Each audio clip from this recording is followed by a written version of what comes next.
Good morning, everyone. Welcome to the Offutt School Presents Speaker Series. I'm Chris Mason, and I have the honor to lead the Offutt School of Business at Concordia. We're delighted to welcome Dave McLennan, Chairman and CEO of Cargill, and Mark Jordahl, President of U.S. Bank Wealth Management, who's going to moderate the discussion as well. Founded in 2012, the Offutt School of Business provides a premier undergraduate education where we focus on global mindset, transformative leadership, entrepreneurial focus, and also ethical decision making. And so a couple of the highlights we have, as of this fall, have record enrollment of 475. Looking at 2019 coming up next year, our applications are actually up a little over 30%, and acceptances are up more than that. So we're getting great applications and growth is coming in. We're looking also at offering an entrepreneurship certificate this fall, as well as an entrepreneurship minor, which I think is going to be poising us for future growth as well. I'd like to take a minute and recognize our event sponsors, Bell Bank, the Boulay Group, Cargill, Commerce Bank, First Resource Bank. You see there's a theme that's going there with banks. Hot Dish Media, Fontis Investments, the Norway House, RDO Equipment and RDO Integrated Controls, RJM Construction, Slalom, and U.S. Bank Wealth Management. Before we begin our breakfast, I'd like to call on Dr. William Kraft to add an additional greeting.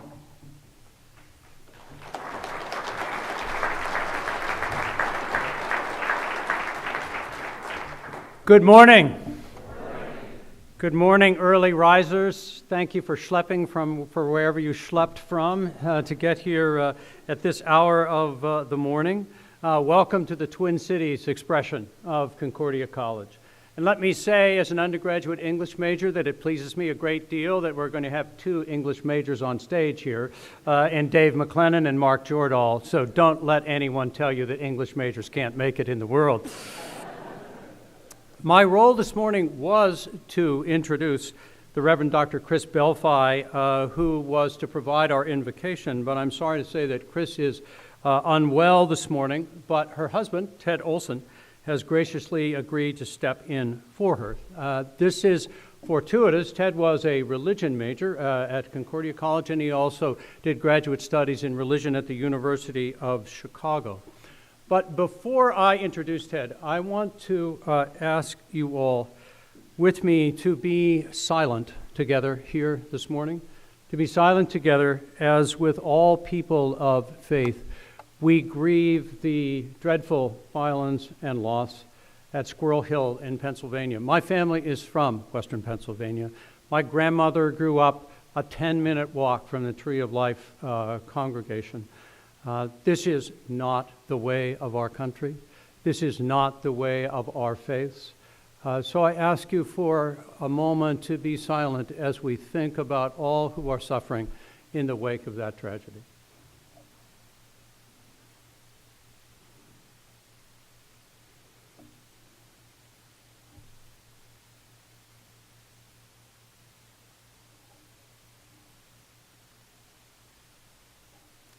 Thank you. Thank you, everyone. Ted Olson is a member of the exemplary Concordia class of 1982, as is our moderator, Mark Jordahl. There'll be multiple opportunities to clap here in a minute. In the 7 years since my wife, Ann, and I have joined the Concordia community, it has become clear to us that the class of 1982 may well be the most illustrious class in the history of the college. Along with Ted and Mark, other members are in attendance today, and we are so grateful that they have condescended to join us here this morning. Bob and Kathy Thunheim, Jay Olson, among others. Not since the days of our early president, Rasmus Bogstad, has there been... Who wrote this stuff? It's time to tell you, friends, even at this hour of the morning, I need to be truthful, and to let you know that Concordia Alumni Director Eric Johnson member of the class of 1982, wrote this introduction.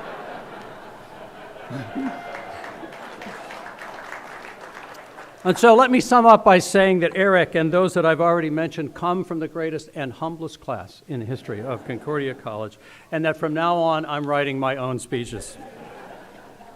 So it's time for the invocation. At Concordia, we have devoted ourselves to preparing students for the great work of their lives and for the greater good of the world they will serve.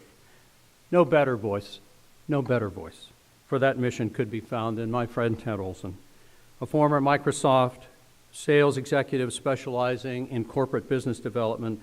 Ted now serves as a philanthropy officer with the Nature Conservancy, where he raises funds to support environmental concerns in partnership with individuals, with foundations and corporations, including the Cargill Corporation and including its one-time partner, Mosaic. Leveraging his vast corporate experience, Ted excels in connecting major corporations to important sustainability work being done by the Nature Conservancy. Deeply connected to our college, Ted has served in a variety of roles, including as a reunion giving volunteer, a leader for the RISE campaign, as a volunteer, a member of strategic planning committees, and along with his wife, Chris Belfi, continues to be a generous supporter of Concordia. Ted and Chris, I'm happy to tell you, are also avid cyclists, which gladdens my heart. So please join me, everyone, in welcoming my colleague and friend, Ted Olson.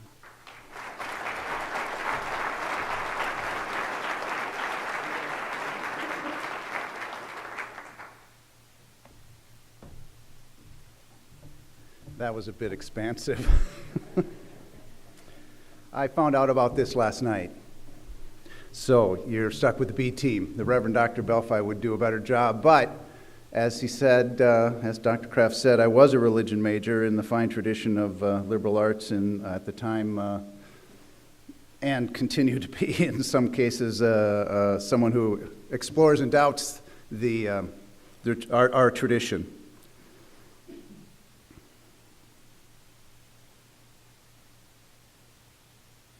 When I was a student there, those rare occasions when I went to chapel, and in the years afterwards when my wife was on the board, the traditional beginning of a prayer was God of abundance. And with that as a backdrop, let us pray. Creator God, we gather in this place of extraordinary abundance, about to share in great abundance. We thank you for the hands that bring us this food. We gather in the season of harvest, a season traditionally of great abundance, in a place, in a region of extraordinary, global, and important abundance. And at a time when I think we begin to question the enduring nature of that abundance. And about to listen to a conversation that I hope will include something about the endurance of that abundance and our responsibility and our agency for the profitable, yes, but also responsible and humane distribution of that abundance.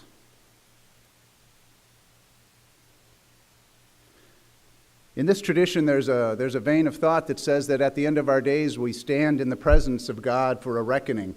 Let's hope that the decisions we make with this abundance are the right ones, and in the even scarier prospect of standing in the presence of our grandchildren and their kids as they wonder about what we did with the extraordinary abundance that we have provided. Let us hope that the decisions we make in the agency we have for this abundance, let us hope that we're not found wanting. Amen. Well, I hope you enjoyed your breakfast.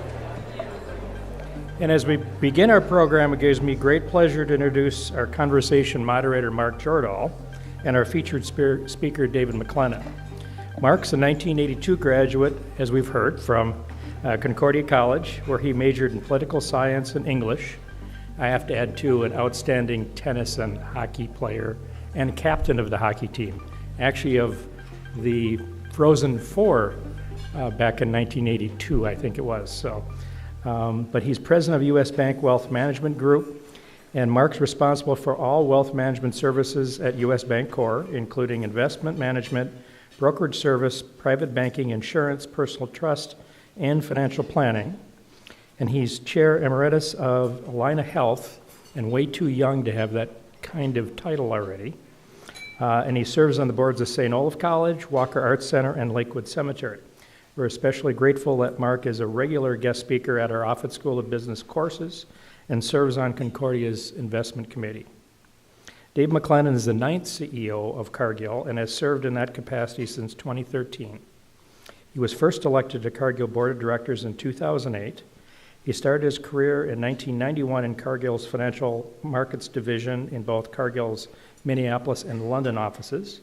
He later moved to Geneva to head the Cargill Energy and then supervised several businesses in Cargill Protein and Food Ingredients before becoming CFO in 2008 and COO in 2011.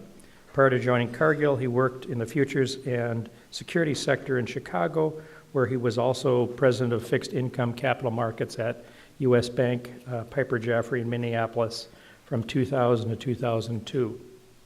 Outside of Cargill, Dave serves on several boards, including Ecolab, the Minnesota Business Partnership, the National Association of Manufacturers, and the Board of Trustees at Amherst College. His nonprofit board services included Youth Frontiers, College Possible, and his passion is the needs of underprivileged youth and their access to education. He holds a Bachelor of English degree from Amherst College and an MBA in finance from University of Chicago. Welcome, Dave and Mark.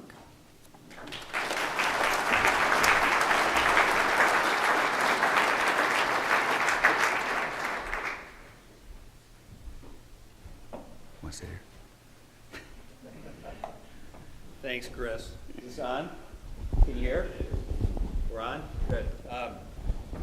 Well, thank you, Chris, and thank you, Bill, for hosting this morning, and thank you, Ted, for your prayer. You have a second career if you so choose. Spectacular. Good morning, everyone. I'm Mark Jordahl, the 82 grad, is the 82 class. So I have the great honor and privilege to interview Dave McLennan. Dave is a friend. He lives about 2 blocks away, and he's you'll learn here in a minute that he's a spectacular guy in addition to his day job. So let me just give you an idea of what this guy's responsible for. Cargill really needs no introduction, I don't think. But Cargill started in 1865 as a single grain elevator in Iowa, and today has 155,000 employees in 70 countries, $115 billion of revenue with customers in 125 countries, and it's a private company, the largest private company in the United States and perhaps in the world. Were it a public company, it would be number 15 on the Forbes 500 list.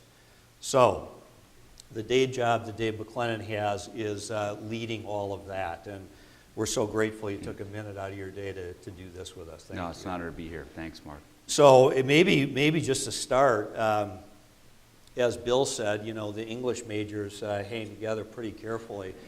And you were a liberal arts grad, and you were an English major at Amherst. So talk about that, how you chose that, and maybe how that sort of helps you in your career.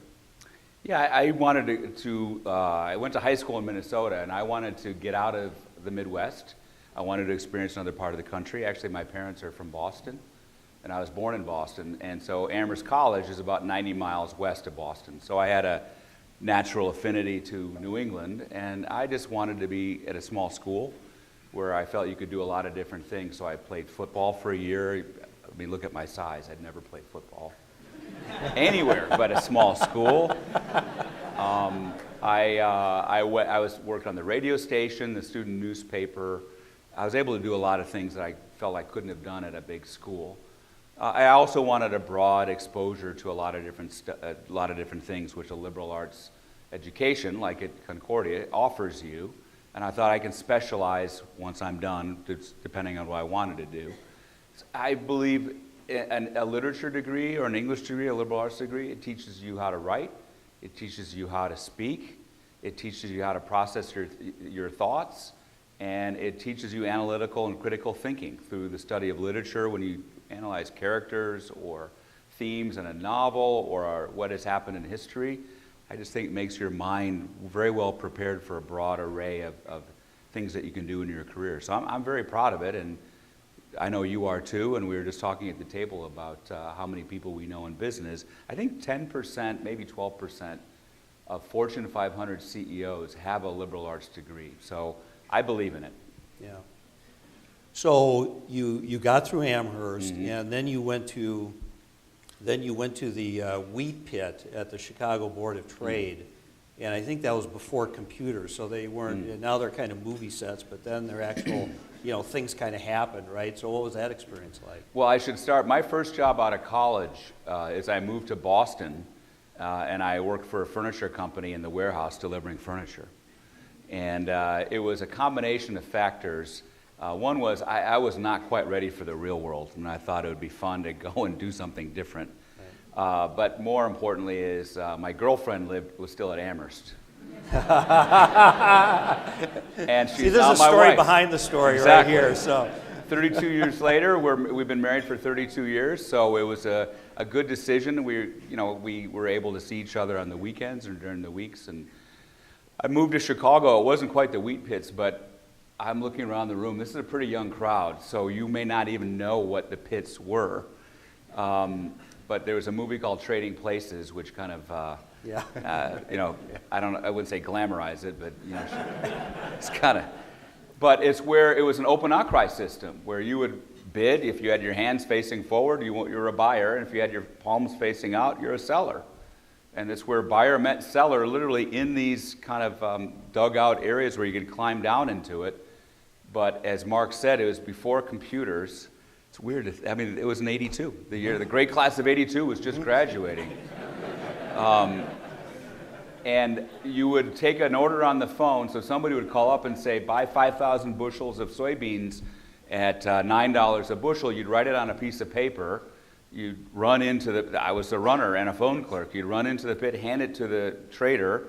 He would say, I'll buy 5,000 bushels of soybeans at $9 a bushel. Somebody would say, I'll sell it to you. You'd write their name down and their clearinghouse code, and then we'd call back the customer and say, you bought 5,000 bushels of soybeans. And think about that. Now you enter it on a keyboard, it's done like that. Then it was probably a 5-minute process. So it dates us, doesn't it?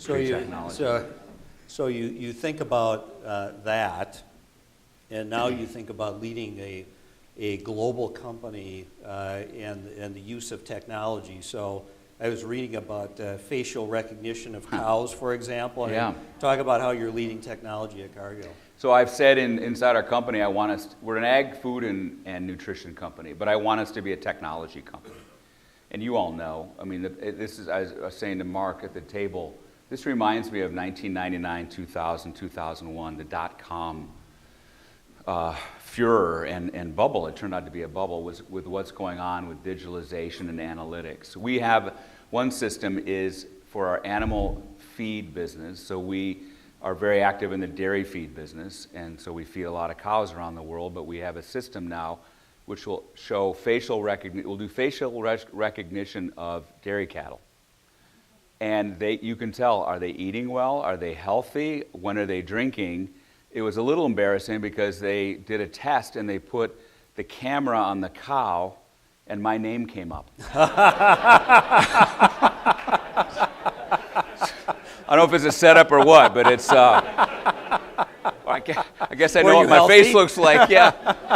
They said, that's a very well-fed cow.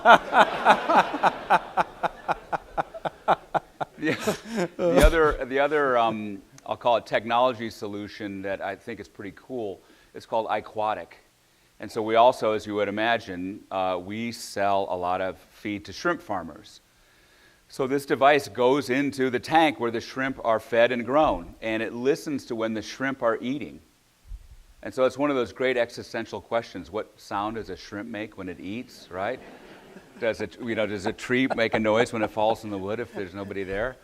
They do make a noise, and in their little hands, I guess they're pincers or whatever, they roll up the feed into a ball before they eat it.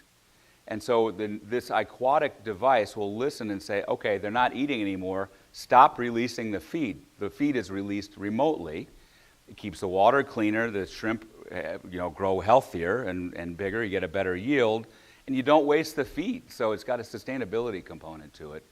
I thought that was pretty cool when I first learned about that. Talk a little bit more about, you brought up sustainability. Yeah. I know that's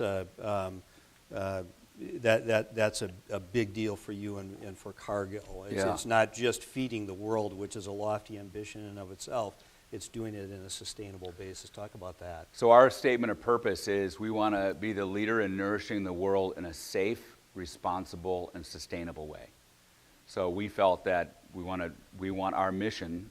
We're feeding the world. We're bringing nutrition to where it is needed. You mentioned, Mark, 125 countries. But we also wanted to call out, we're going to do it safely. We're going to do it responsibly to the environment, to the communities where we work, safely for our employees, for the communities where we have 1,500 locations, but also sustainably, meaning the agriculture and food industry is a resource. Many of you have roots in the agriculture industry. It's an environmentally intensive, resource-intensive industry. About 13 to 14% of greenhouse gases come from agriculture. So it's everything from, I mentioned, dairy, cattle, methane emission. When you till soil, it releases carbon into the atmosphere, the use of water. One of our investments, we invested in a company called Memphis Meats, and it is basically cellular production of meat. So in a laboratory, they are growing, I'll use finger quotes without using them, chicken and duck. So I don't know if you call that meat or not, but it will eventually taste, chew, smell like meat that is grown from an animal. And it is going to disrupt the protein industry, and it needs to. I think we need to have alternative sources of protein. Another source of protein that we're investing in significantly is pea protein. So we have a joint venture here in Minneapolis with some farmers that used to raise corn in Iowa, and they're now raising peas. And so together, it's an alternative source of protein. So in terms of sustainability, and my Cargill colleagues know this because we think about it every day, how can we feed the world but do it in a way which uses increasingly less resources of the world? Mm-hmm. So let's talk about running an international company. And Dave's such a humble guy, but I remember going up a ski lift with you, and we were looking at the news, and something happened in Russia. And I said, knucklehead me, Dave, did you read about what's happening in Russia? He says, oh yeah, we have about $1 billion of assets in Russia, so I'm well aware of what's going on in Russia. I didn't say it quite that meanly. Yeah. I said a lot nicer than that, didn't I?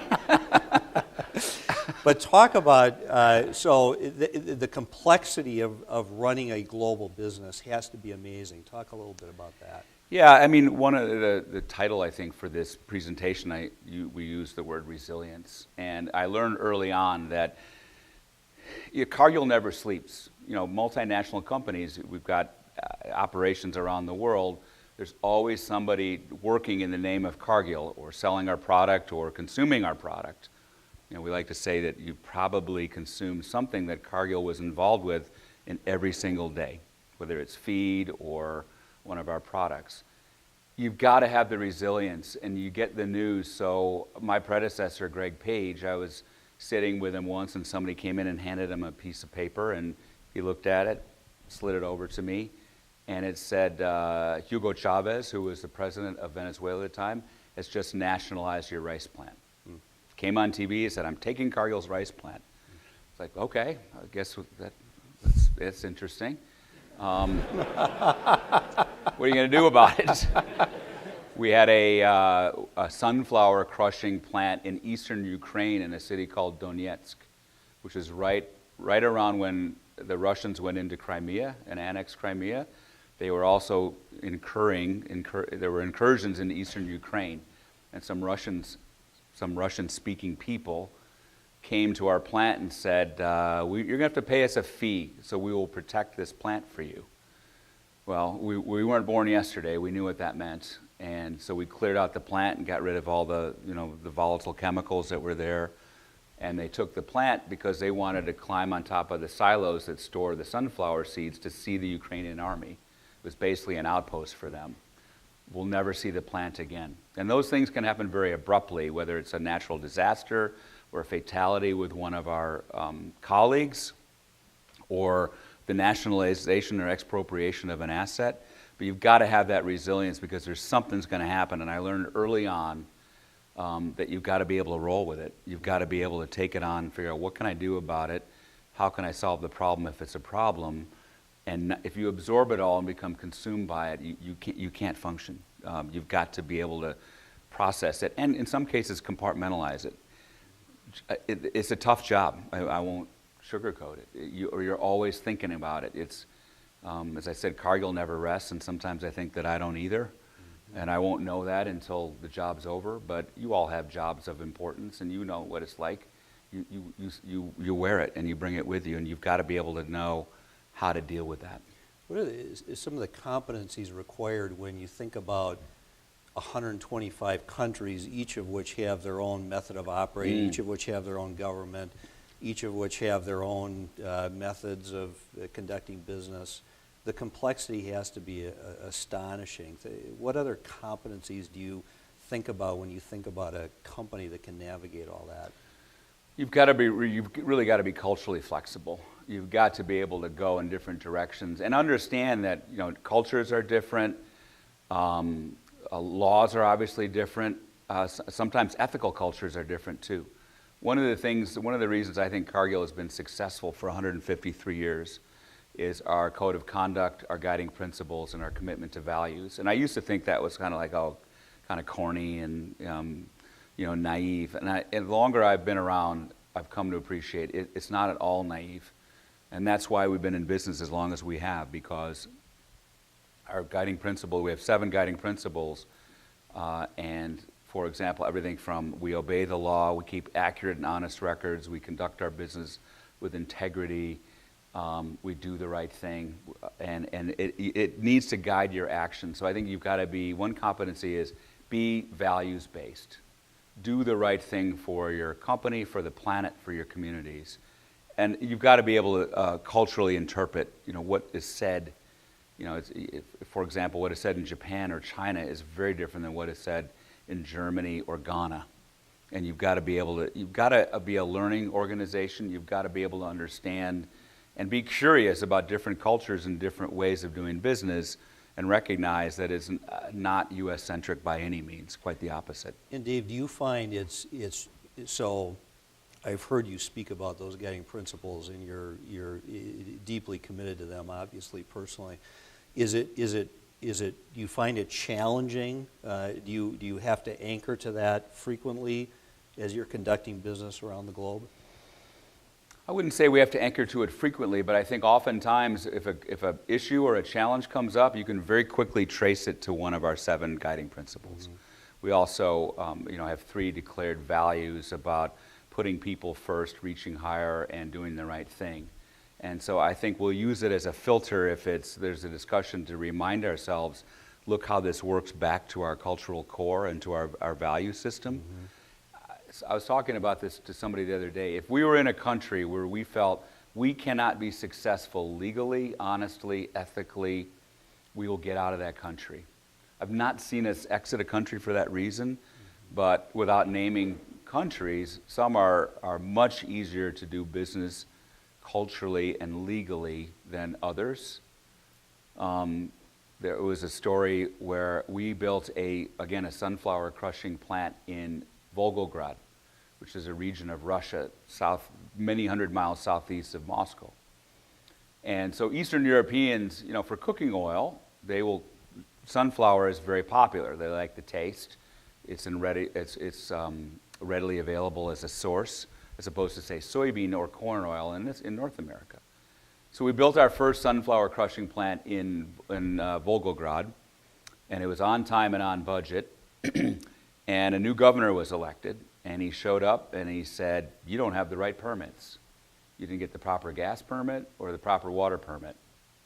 And I thought, oh boy, this is not good. This is a good old-fashioned shakedown. So I went to see the president of Russia, who is not Putin, but is number 2, Medvedev is his name. And I said, we need some help here. You know, we've got this plant down in Volgograd, and the governor's come in and intervened. And he said, you know, he knew we had sold grain to the Soviets in the 70s, and so he knew Cargill in a positive way. And as Mark said, I think we're the 10th biggest foreign investor in Russia. So they want us there, and we make food.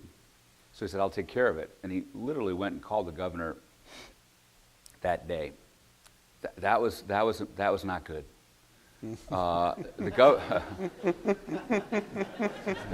fact, it was quite bad. The governor was a Putin guy, and had fought in the Russian army against the Chechens. And if you know Chechnya, a volatile, split-off republic area, really nasty and tough people.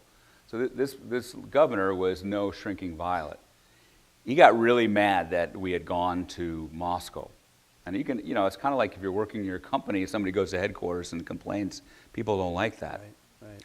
So he called our local team on the carpet. He said, "You're going to come down here, and we're going to talk." And for 3 or 4 hours, he basically spoke at them, not to or with them, just about him and his history and the Volgograd region.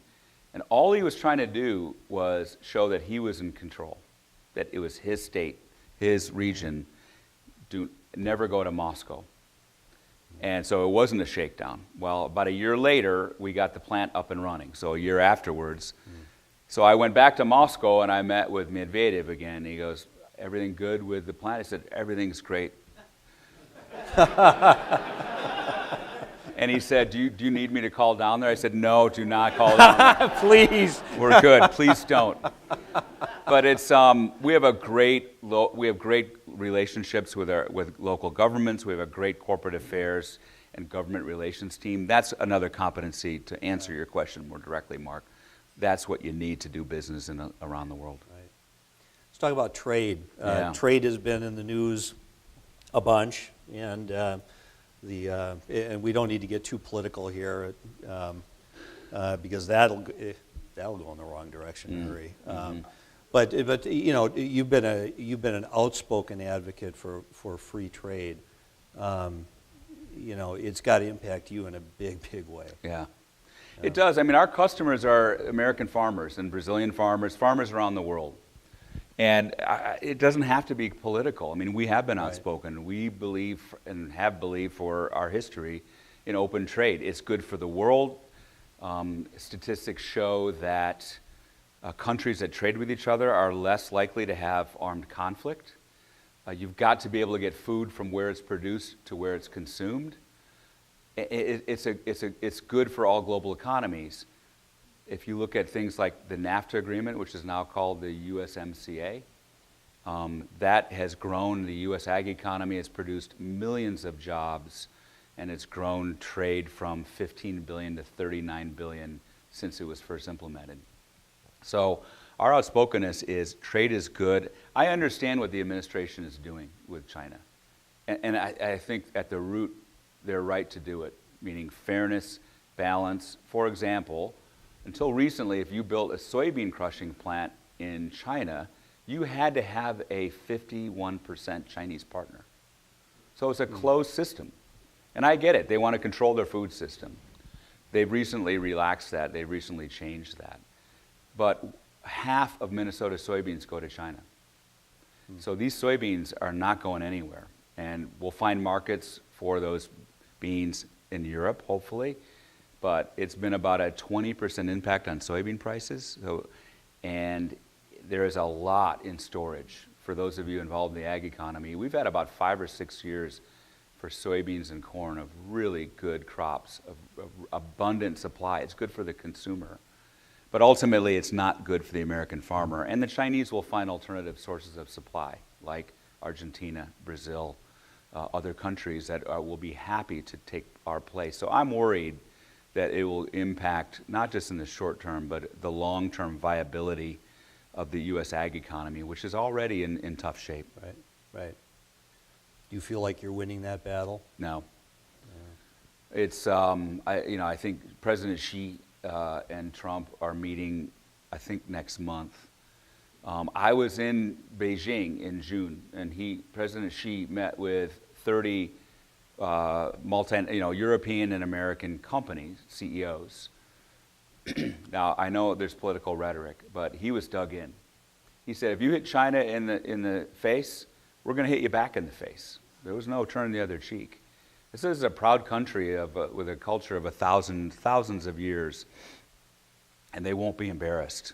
And it's a very strong part of honor and saving face, as those of you that do business in Asia know. It's a really strong cultural component. They're doing everything they can to replace American soybeans from South America, to replace soybean as a protein content in feed for livestock. And I don't know what the end game is. I don't see anything getting resolved in the near future, and it will be a very pleasant surprise if it does. Let's return to talk about Cargill's. We talked about guiding principles and values and whatnot. Talk about the culture you're trying to build. So one of the things that got a fair amount of press was when you moved out of corporate headquarters. Yeah. And I think most people know Cargill's headquarters historically had been this grand mansion on a lake close to Wayzata, Minnesota. And you moved the executives out of that building. Talk about that. Yeah, I think if you'd ever been there, it was a private residence. It was called the Lake Office, and it was designed after a French chateau. It was gorgeous. I had this beautiful office that had a fireplace in it. It looked out over, you could see Lake Minnetonka. And it's about 300 yards from our office center where we have 2,500 employees. But the Lake Office had 40. And people, if they came over for a meeting, they had to walk through this above-ground tunnel. Mm-hmm. And people felt they had to get dressed up and put on a suit and tie if they came over. And I just felt isolated. I thought, I want to be in touch with the people I'm working with. It was too quiet, and I thought it's time for change. And so it wasn't popular with some of the family owners. They thought it was iconic, and it is iconic. But generations of leadership and generations of families and of companies, you set your own traditions. You make new traditions. And it was time for that to be done. Mm-hmm. And so we moved over a few years ago and sealed off the Lake Office. And I love where I am. I mean, it's a modern, open building with a lot of life in it. There's a lot of people. I get to go down to the lunchroom and see people and say hello and ask them how their business is. I feel much more in touch. I think leadership needs to be accessible. I think today's generation wants to know, who is leading my company? What does she stand for? What are her values? Where is she trying to take us? Where is this leadership team focused on? I think that's really important. Mm-hmm. That people know, and I travel quite a bit. We have a salt mine. This is one of the more interesting locations in the Cargill world. You fly to Cleveland, Ohio, and you drive to our office, which is on the shores of Lake Erie, and you drop down 1,800 feet in a mine shaft. And then you get in an ATV and drive 4 miles beneath the surface of Lake Erie, which is where we're mining salt. So it's road safety. It's the salt that you see, in the winter. It's also industrial use for water softeners, and it's also for consumption. But I will tell you, it's quite a strange experience to look up at the ceiling and think there's a Great Lake above you, and pray that there is no leak. I don't know how I got on that topic, but I get to travel quite a bit. So. Right. We have 100 people down in the mine at any point in time. So we drove out and we had lunch. And remember, it's the same temperature, and it's dark down there except for your miner's hat, and they have light. But this is like a city down there. We have a concrete, kind of a concrete factory down there. We're filling in some holes, and there are some leaks, which are non-life-threatening and not dangerous, and they're coming from the sides and not from the top. But we had lunch with the team that was working down there. And I had lunch with 3 young women who had just graduated, one from the U, one from like North Carolina, and I don't remember where the third one was from. They're all engineers, and they're all in their first year of working here. For me, I get to find out, what do you like about working at Cargill? What can we make better? Do you feel safe? Do you enjoy your career? And then I want them to see who I am and what I stand for. So I think transparency and accessibility and leadership is really important. I've had other Cargill employees say they've come from other companies. They never met their CEO, or they had handlers around them. They never traveled unless they had somebody carrying their bag or got in and out of a car. And I just think that's something I wouldn't want to live that way. Talk about mentoring people with their careers and being interested in their career. You came up in financial services, and you ran Cargill from a financial standpoint, and then you left. I did. And ultimately, obviously, came back. But what caused you to move in that direction as you were thinking about your own career? So I was in the financial business at Cargill for the first 9 years of my career, and I went to the leadership of Cargill at the time and said, "Gosh, I just turned 40, and this is a food and ag company, and I'm in the financial business, which is a business which is, not at the core of our strategy. I'd like to move in to the core part of Cargill." And the answer was, "We don't do that here." It's like, okay, I guess I should go to a financial company and perpetuate my career within financial services. And that's when I went to Piper Jaffray. About 2 years later, I got a call and said, "We've changed our views on leadership. We believe that if you have the flexibility, the learning capacity, the agility, and curiosity, and core leadership skills, that you should be able to transport them from financial services to energy to soybean crushing to making flour." And that's a philosophy that we employ today, that if you have the core components of being a great leader, which I mentioned, and so I got invited back to lead our energy business in Geneva. Then I went into our meat business and our food ingredients business, and now I'm fortunate enough to be here today. But that's why I left. I didn't really want to leave. I loved my 2 years at Piper, but I was fortunate enough to get invited back. So let's talk about managing the company again. And I think this is right. I don't know the exact data, but you've been very active in managing the portfolio of businesses of Cargill. Yeah. And for a company that has been stable and stayed perhaps, and you talk about the venerable headquarters, you've been buying and selling quite a bit. As you manage the business and see the future, what's causing you to do that? I think you've got to keep changing your business, your culture, your portfolio. And if you don't, you're going to get disrupted. I mean, we're focusing on disrupting ourselves. It's a very popular phrase, isn't it, in American and world business culture today. You mentioned that if we were public, we'd be 15th or 20th on the Fortune 500. Our story would be tough to tell in a public company environment. So think about analysts following a public company. What does Ecolab do? They sell soaps and sanitary solutions for the healthcare and for food service industry. So we have animal feed, we make beef, we have a $13 billion private equity fund, we have a trade finance business, we make chocolate, we make fats and oils, starches and sweeteners, we make salt.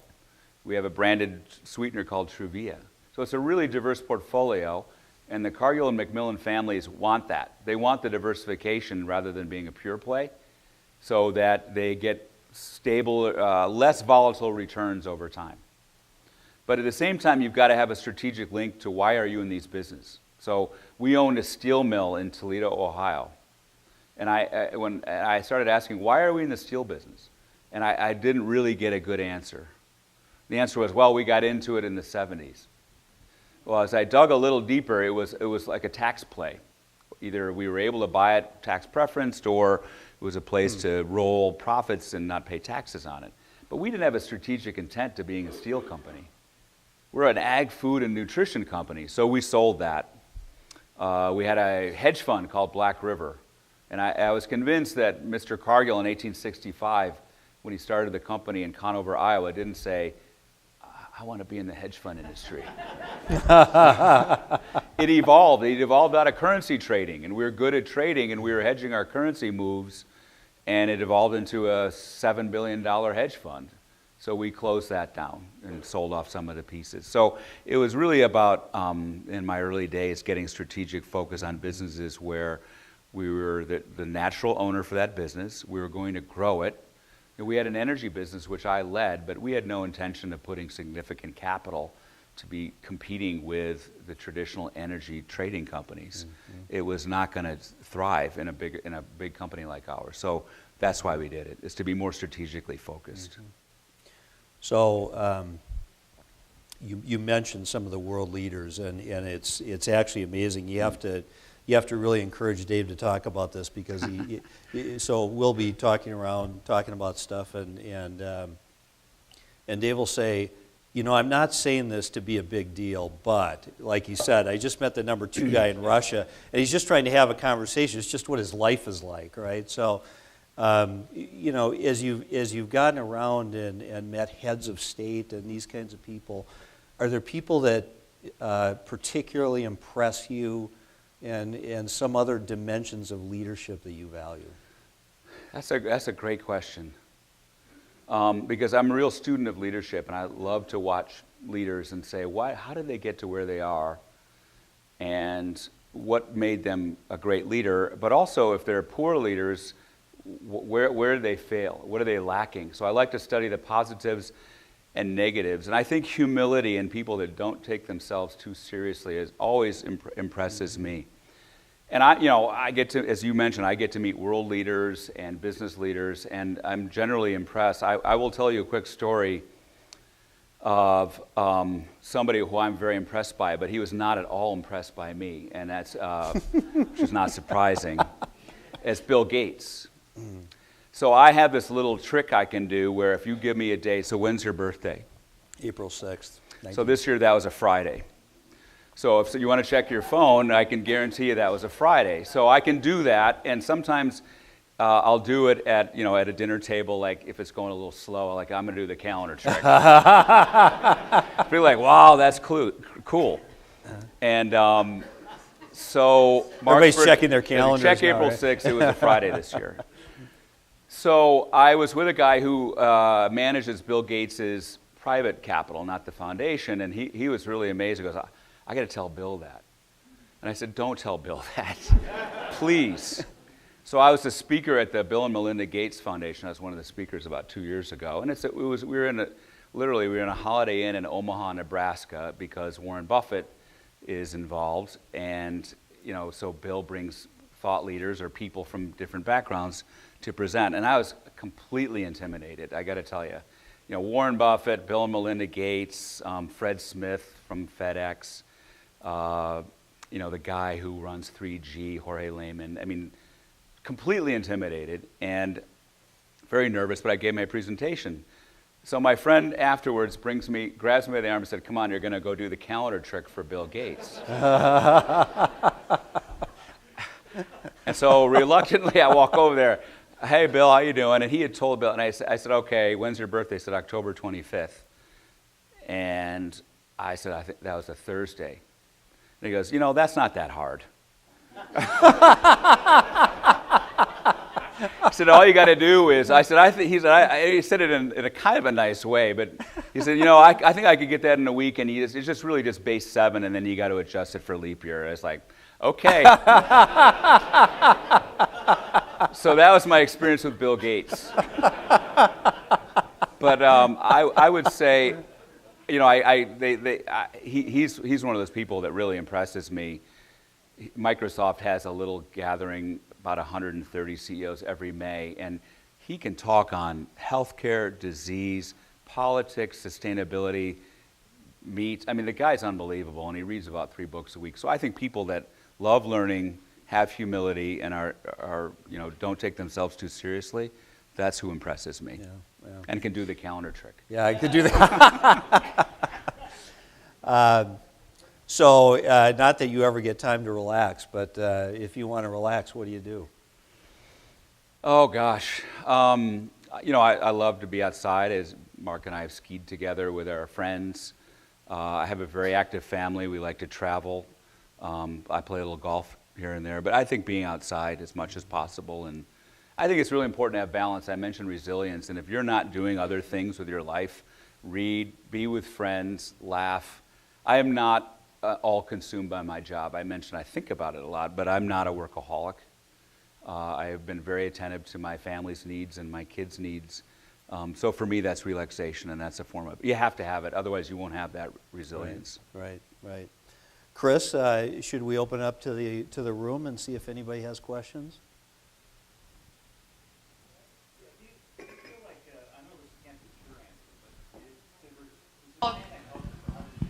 Yeah. Do you hire those values, or do you feel like train those values? So the question was, to sustain that culture for 153 years, do you hire those values or you train those values? I would love to have one of my colleagues over at table 4 answer that question, but it's difficult for them to answer it. I think you hire the values. I mean, I think as much as you can tell from someone what their value system is, and obviously it doesn't always work out that way. But I think you hire the people you hire have the core value system, but then once they become part of the culture, they recognize what are the core values of the company, and I think they continue to perpetuate the values they already have. That's a great question. I haven't had that question before. I like it.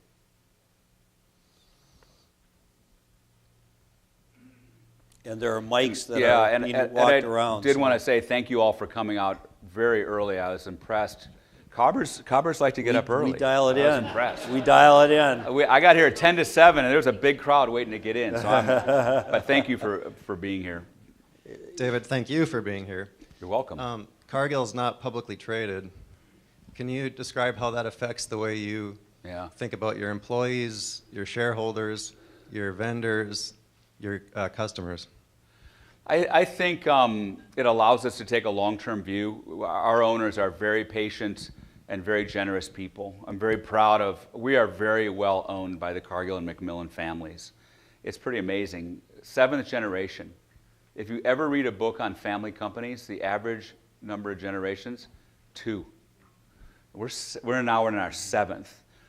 Our board structure is we have 6 family directors, and they are from the 5th generation, and we have 6 public company CEOs, mostly public companies. So Trudy Raudio, who ran Carlson, is on our board. Steve Hemsley, who until recently just ran United Healthcare. Richard Anderson from Delta, and now Amtrak, and 3 others from public companies. So there's a nice tension on the board for governance of public company discipline and expectation with private company patience and long-term view. As I mentioned, you couldn't tell this story to a public company analyst, the diversity of the portfolio. I think it allows us to focus more on people than profits. Don't get me wrong, the owners want to make money. They want a return on their capital. They deserve it. But I think we can be more patient in terms of the decisions we make or staying with a business longer. And we've had some businesses that were not good performers, and a public company would have gotten pounded for it in the financial press. We've been able to ride it out, and thank goodness be patient with it over time. So it gives us a good long-term perspective. Dave, thanks for all the great comments you've made. I do have a question relative to your discussions on tariffs and the grain market. I had a client about 3 weeks ago who I was on the phone with, and he told me, I am building a 60,000 bushel bin and donating it to him free in return for me getting the proceeds of the carry. He also indicated that nobody should be selling their soybeans to an elevator today. I guess my question is, how do those economics work with such an undecided outcome on the tariff program? Well, that's a great question, and that's just it, is what the tariffs have done, above all else, is introduce uncertainty into the markets. So you can't factor or estimate prices on supply and demand as much as you could before. If the administration came out tomorrow and said, tariffs are over, the price of soybeans or corn is going to go through the roof. But you don't know when that's going to happen. But to your point, we're being disintermediated out of the front end of the ag supply chain, meaning that Mr. Cargill in 1865 founded the business on buying grain from the farmer. We'll store it for you. We'll play the carry, meaning buy it today, sell it in the future. We'll get it to the rail car. We'll get it to the barge, the ship, the truck. And now farmers are doing that for themselves. They're building their own storage or they're storing it in the field. They don't need us to do it. So we have been getting out of the storage business. So we're being disintermediated. We're being disrupted by the growers. You're right. They shouldn't sell it to an elevator. They don't need to. They can sell it directly. So that's one example of disruption in the ag supply industry. But to your point, your last point, when you have political intervention, you cannot depend on markets for a realistic view. They're artificially depressed today because of the tariffs and because of the $6 billion subsidy that the administration's given farmers, which masks the true supply. It sends false signals to the market, and that doesn't end well in the long run. I think we're out of time. Mm-hmm. One more, last one. Hi. Dave, thanks for coming in Concordia. Sure. Thanks for letting us NDSU guys be here who couldn't get into Concordia. Go Bison, anybody? No? Okay, that doesn't work here. It works in Fargo sometimes. So, Dave, question. You said Cargill wants to become a technology company. Tell me about how you guys think about a couple things. Innovator's dilemma, this idea that large companies have a hard time making those shifts and pivots. Yeah. How do you guys think about that, and how do you look at partnerships? Traditionally, I think Cargill looks at themselves as the place to do it. Yeah. Are you guys looking to change the way you think about those things? Very much so. I'll start with the second question, which is we are the sponsor with Ecolab, coincidentally, of something called Techstars, which is basically an incubator for startups. And there were 9 in the farm to fork space, and they just made a presentation about 3 weeks ago. So we will invest in those companies.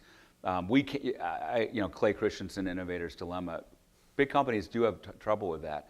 And I operate, I think, and I'm trying to get our company to have a healthy sense of constructive paranoia, that someone wants our business, farmers in the case of storage, technology companies. So IBM has formed a blockchain with Walmart to track the lettuce supply chain. Walmart's one of our biggest customers.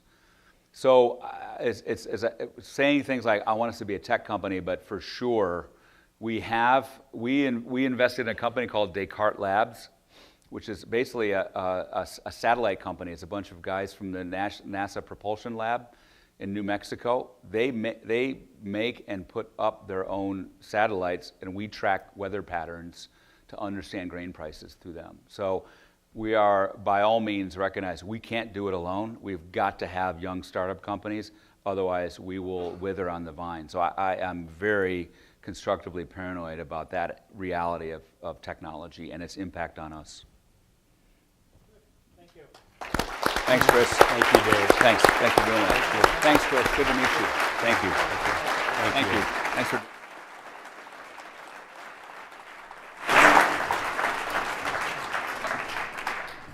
So on behalf of Concordia College and the Offutt School, let me express my thanks to David and to Mark for a great program. And as I hear about Cargill's standards and the way they conduct business, I can see why so many Concordia alums in the business school and throughout campus end up at Cargill for very great careers. So also as a component of what David did today, Concordia made a gift to the Northside Achievement Zone for his presentation today. And the Northside Achievement Zone's mission is to end generational poverty and build a culture of achievement in North Minneapolis where all low-income families of color can graduate from high school and college-ready and career-ready as well. So thank you for allowing us to do that, David. Many people helped us make this event possible.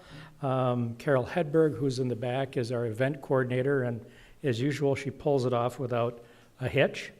If there's any suggestions for future speakers, or if you're interested in learning a little bit more about what we do, engaging with our students as a mentor or as a speaker, please let us know. There's a bucket in the entryway where you can put your business card. And finally, want to invite you to the next edition of Offutt School Presents, February 28th at the Minneapolis Airport Marriott, where Michael Hoppe, CEO and president of Winnebago, will be presenting to us. So we look forward to seeing you at that event, which I think will be a great conversation as we had today. Thanks for coming and have a great day.